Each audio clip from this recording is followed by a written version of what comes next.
Season by.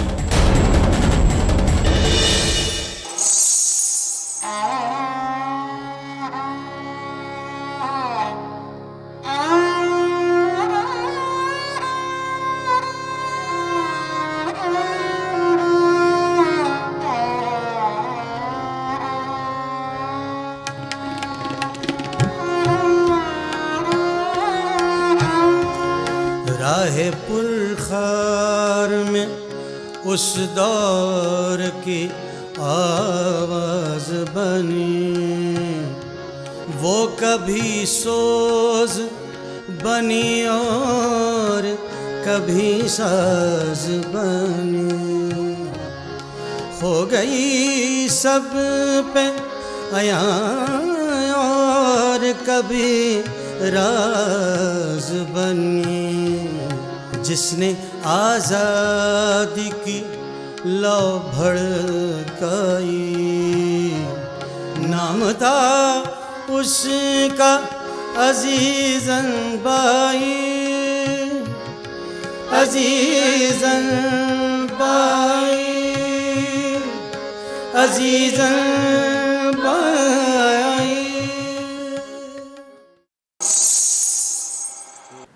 आन मिलो एक बार सजनवा,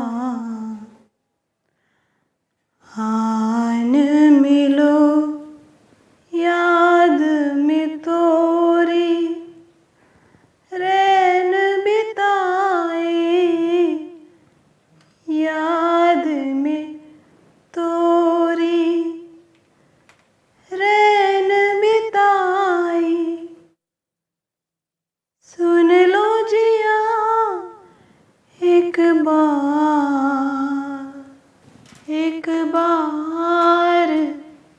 सजनवा।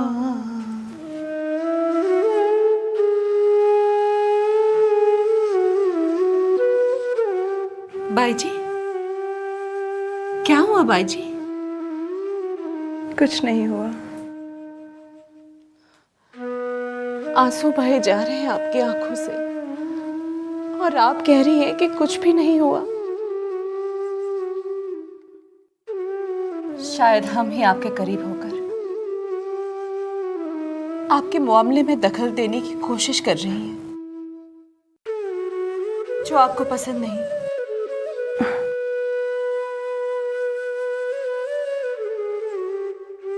ऐसा कभी सोचना भी मत बदरिया। तुम ही तो हो यहाँ पर जिस पर हमें मुकम्मल भरोसा है, जो हमारे सबसे करीब है। तो फिर मैं आपके इन आंसुओं की वजह जान सकती हूँ? वजह तो हमें भी नहीं मालूम। हम सिर्फ इतना जानते हैं कि कभी कभी इंसान को अकेले में आंसू जरूर बहा लेने चाहिए। और कहते हैं ना कि आंसुओं से तकदीरें बदल जाती हैं। बाई जी, हम कल से आपसे एक बात छुपा रहे हैं। अब छुपा नहीं रहे हैं, बल्कि इस शशोपंज में है कि हमें ये आपसे बात कहनी चाहिए या नहीं कहनी चाहिए। कौन सी बात? अजीमाबाद के सूबेदार जमान खान के एलची बुरहानुद्दीन कल डेरे पे आए थे जरीन आपा से मिलने। तो वो किसी फिरंगी कमांडर के कहने से आए थे यहाँ, और सिपाही शमसुद्दीन अहमद की गिरफ्तारी के लिए जरीन आपा से मदद मांग रहे थे। क्या?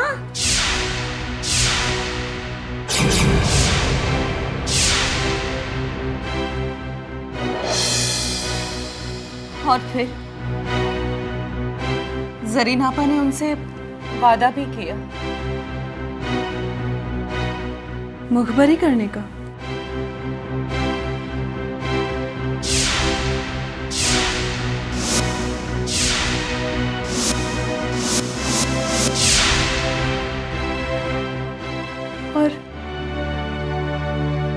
तुमने कल से ये बात हमें बताई भी नहीं। कैसे बताती बाई जी, कैसे बताती? जरीन आपा आपकी पैदाइश से भी पहले इस डेरे से जुड़ी हुई है और मुझे यहाँ आए हुए अभी कितने ही साल हुए हैं। अंदेशा था हमें कि एक दिन ये भी आएगा, मगर मोहरा आपा जी बनेंगी ये हमारे ख्वाबों ख्यालों में भी नहीं था।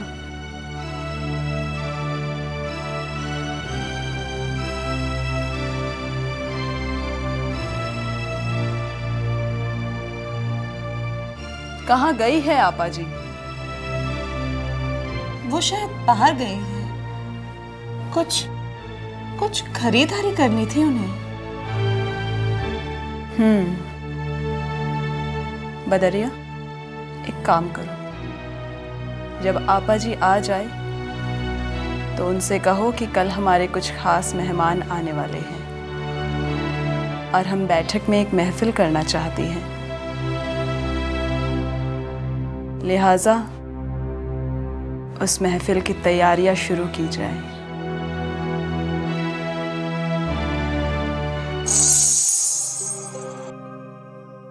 एक बात पूछे आपा जी आपसे? हाँ, बहुत दिनों बाद अपने डेरे पर महफिल सजने वाली है, मगर आज आप कुछ ज्यादा खुश नजर नहीं आ रही। कुछ खास वजह?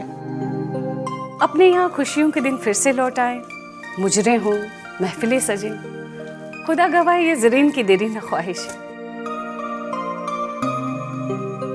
मगर असद खान, इस महफिल को लेकर हमसे कुछ छुपाया जा रहा है, इसलिए तशवीश है। मतबल ये कि अजीजन बिटिया बता क्यों नहीं पा रही कि महफिल किन लोगों के लिए आरस्ता की जा रही है, कौन से रईस हैं, कहाँ के नवाब हैं, साहूकार या जमींदार है वो लोग? ये नहीं बताया बिटिया ने ना, बल्कि बनारस से अपने साजिंदर बुलवाने की भी मनाही की हमसे। वजह जब पूछी तो कहा उनके पास साज भी अपने हैं और साजिंदर भी। अच्छा जी। इन्हीं बातों से तो अपनी तशवीश बढ़ती जा रही है असद खान। एक बात बोलूं आपा जी, क्या फर्क पड़ता है कि कौन लोग हैं, कहां से आएंगे? महफिल तो अपने डेरे पर जमने वाली है ना, जब आएंगे तो पता लग ही जाएगा कि कौन लोग हैं। असद खान, आपकी समझ में नहीं आएगा, बीसों बातें होती हैं। और उधर नाना साहब ने कोई आजादी का ऐलान करवाया है, जिससे बागियों का दबदबा और भी ज्यादा बढ़ चुका है। ऐसे में इन लोगों के लिए महफिलें कराना जिन्हें हम जानते नहीं हैं, कोई अलेख सलेख नहीं, पता नहीं क्या होने वाला है। अपनी अजीजन बिटिया कल की बच्ची है, कहीं पर भी पैर फिसल सकता है। ये बात तो सच है आपा जी। और यही सच उसे हजम नहीं हो रहा। हुस्न बानो गौहर की मौत के बाद अजीजन बिटिया को लग रहा है कि वो रातों रात बड़ी हो गई है, उनके हिसाब से समझदार भी। इसलिए हमसे छुपाया जा रहा है कि महफिल किन लोगों की जा रही है। खैर, अपना तो यही मानना है कि खारदार रास्तों पर चलने से पैर छलनी हो जाएंगे उसके, और उसकी चुभन हमें भी होगी।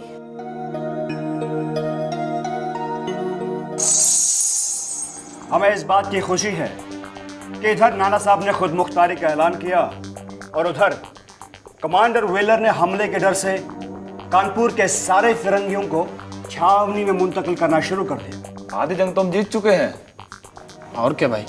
नहीं, हमें फिरंगियों की ना नीयत पर भरोसा करना चाहिए और ना ही जबान पर। ये सब महज कमांडर व्हीलर की कोई नई चाल हो सकती है। अगर वो पसपाई के एहसास से फिरंगियों को छावनी में पनाह लेने को कह रहे हैं, तो अभी तक खुद बेखौफ होकर रेजिडेंसी में क्यों कर बैठे हैं? दरअसल वो ये बेबसी और लाचारी दिखाकर धोखे से कोई बड़ा वार करना चाहते हैं। बहन 16 आना सही बात कह रही है। तो ऐसे में हमें क्या करना चाहिए? हमें उनके नाटक को हकीकत में बदलना होगा। मतलब? हमें अपने हमलों से कमांडर व्हीलर को यकीन दिलाना होगा कि वो वाकई में पसपा हो चुके हैं।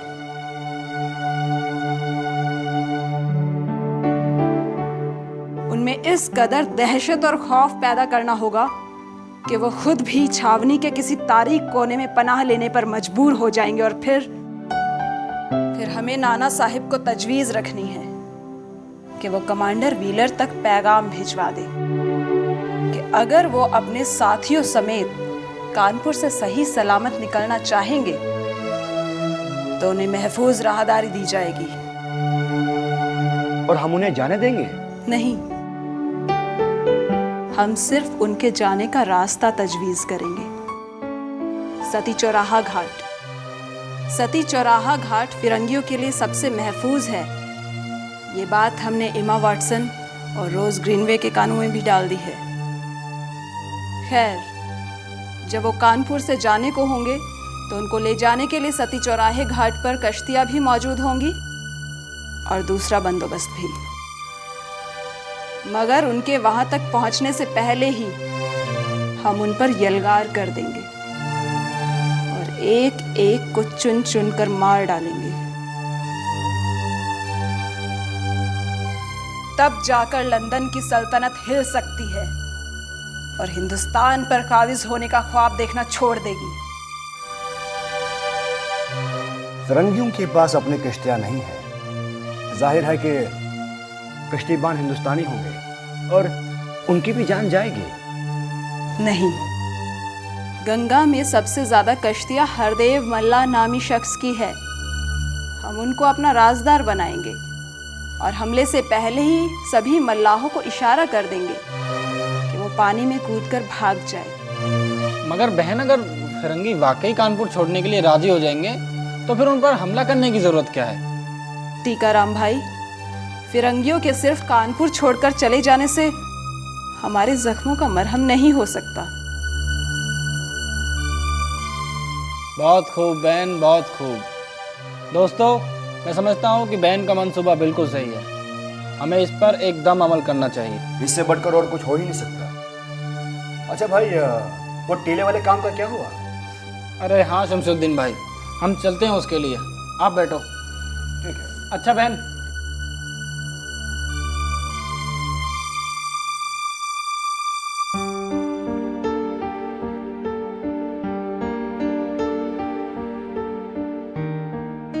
तुमने हमें हर पल लाजवाब करने की कसम खाई है क्या? रहने भी दीजिए, इतने भी हमने कोई तीर नहीं मारे हैं।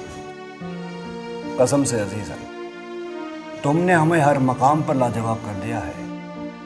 पहले तुम्हारे हुस्न, तुम्हारे सलीके, तुम्हारी जहानत, तुम्हारी जुर्रत ने लाजवाब कर दिया और आज तुम्हारे मंसूबे ने। शम्स, कुछ दिनों से हम एक बहुत बड़ी उलझन में हैं। उलझन? कैसी उलझन? फिरंगियों ने हमारे डेरे में से किसी को मुखबिर बनाने की कोशिश की है। किसको? सुनकर हैरान हो जाओगे। बरसों से हमारे यहाँ जो बड़ी भी है, जरीन आपा, उनको। क्या? कमांडर व्हीलर अजीमाबाद के सूबेदार के जरिए जरीन आपा को मोहरा बनाना चाहते हैं और शायद ये बदनसीब औरत किसी हद तक उनकी जाल में भी फंस चुकी है। अब हम चाहती हैं कि आप एक बार सीधे उनसे बात करके टटोलने की कोशिश करें। बुलवा ले उनको। बदरिया, बदरिया।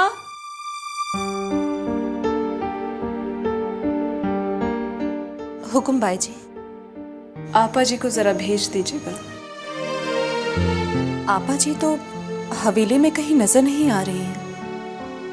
अब फजो मियाँ भी पूछ रहे थे उनको, पता नहीं कहाँ चली गई है, किसी को भी पता नहीं है और दोपहर से भी नहीं दिखी।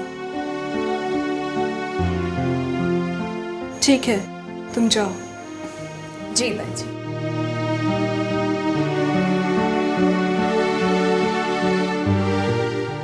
गई होंगी। क्या मालूम, अगर वाकई मुखबिर हो गई तो मेरी मौत का सामान भी करने जा सकती है। शम्स, खुदारा ऐसे अल्फाज अपने मुंह से मत निकाला करो, हमारा कलेजा फट जाएगा।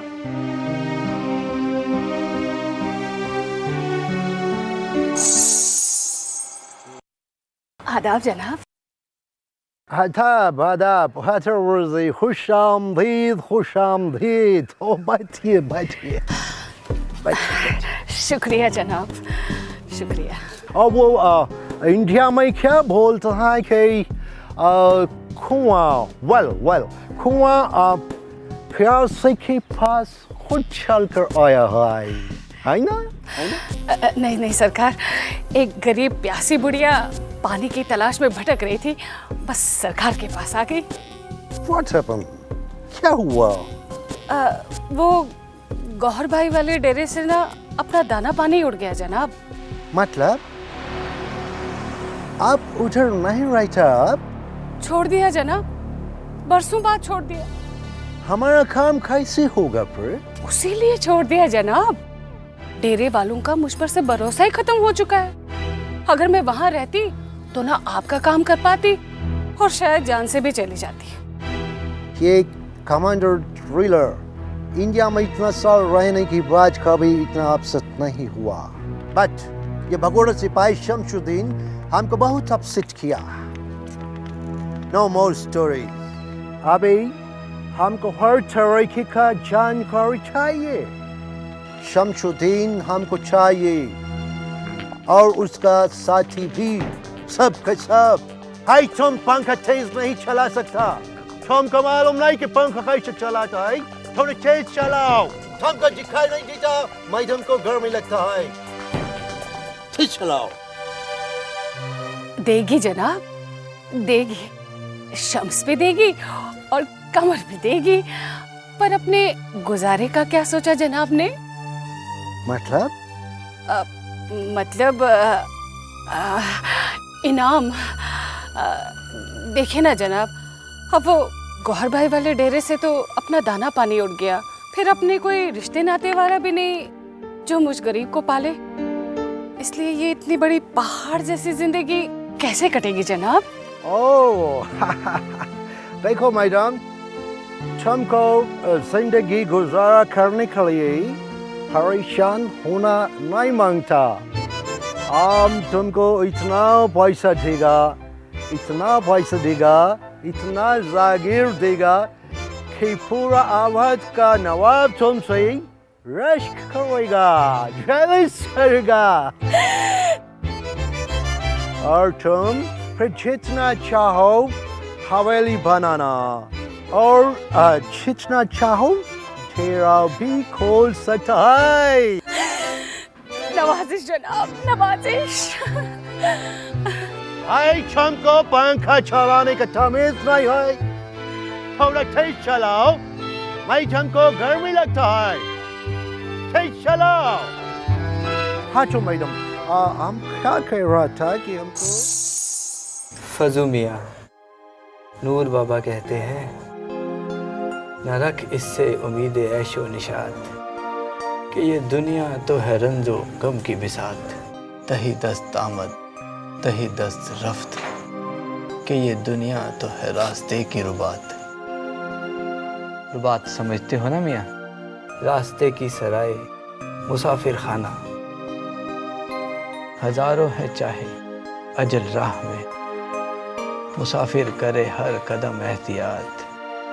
यही देख लेते हैं अहले नजर, ये जन्नत ये दोज़ख, वो है पुल सरात। समझ गया हजरत, समझ गया। फिर जब समझ में आवे है मियाँ, तो फिर किसका साथ दोगे? हक का या बातिल का? या फिर यूं ही बहते रहोगे गंगा में बहाए जाने वाली बेजान लाशों की तरह? हजरत, वाबस्तगी और जज्बात की जंजीरों को क्या करूं? तोड़ दो मियाँ। वाबस्तगी और जज्बात की जंजीरों को तोड़ना ही बेहतर है, जो इंसान को हक का साथ देने से रोके। वजह फरमाते हैं आप? लोहे के बेजान से टुकड़े को जरीन नाम देने से वो सोना थोड़े ही बन जाएगा मियाँ कि उसके जेवर बनाए और लटकाते फिरे। लोहे के जेवर नहीं बनते, लोहे से सिर्फ औजार बनते हैं, बर्छी, तलवारें, चाकू, तमंचे, समझे? हजरत, उधर धामपुर की तरफ जरीन आपा के कोई रिश्तेदार रहते हैं, कुछ मिर्जा विर्जा नाम से। वहां पता लगवाना चाहिए, हो सकता है वहां गई हो। भाई जी, असद खान ने भेजा है किसी को वहां शायद, और कई तरफ तो लोग भी दौड़ा दिए। फजू मियाँ तो पता नहीं कहाँ कहाँ ढूंढे फिर रहे हैं उनको। सामान में से क्या क्या ले गई होंगी? कपड़े लत्ते, गहने जेवर, सब कुछ तो गायब है उनकी कोठरी से। मगर कहाँ गई होंगी वो? क्या पता बदरिया, हमें तो शक था कि फतेहपुर के सूबेदार खान जबान खान के यहाँ डेरा जमा लिया होगा, मगर पता लगाने पर मालूम हुआ कि वहाँ भी नहीं गई। पहले कभी नहीं निकली है ना आपा जी यहाँ से? पहले वो फिरंगियों की मुखबिर भी नहीं थी। तो क्या वाकई वो उसी वजह से गायब हुई हैं बाजी? दूसरी कोई वजह हो भी नहीं सकती।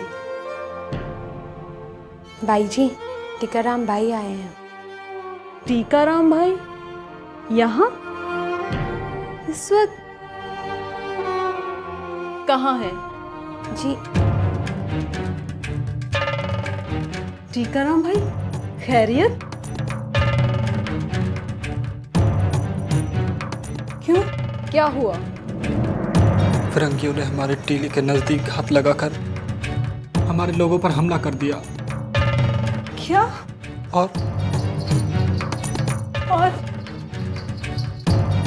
और उस हमले में भाई शमशुद्दीन शहीद हो गए।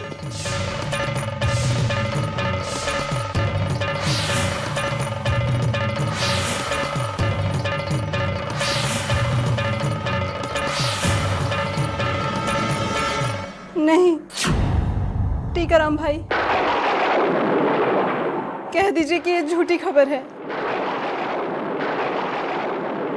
शम्स हमें छोड़कर नहीं जा सकता। बाग में कोयल शम्स हमें छोड़कर नहीं जा सकता। मनवा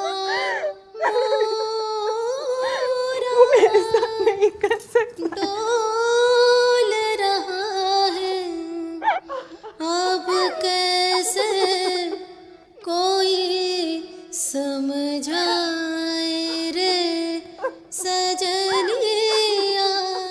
कैसे जीना है यही बात बताई हर सू, उसके जज्बात ने एक आग लगाई हर सू।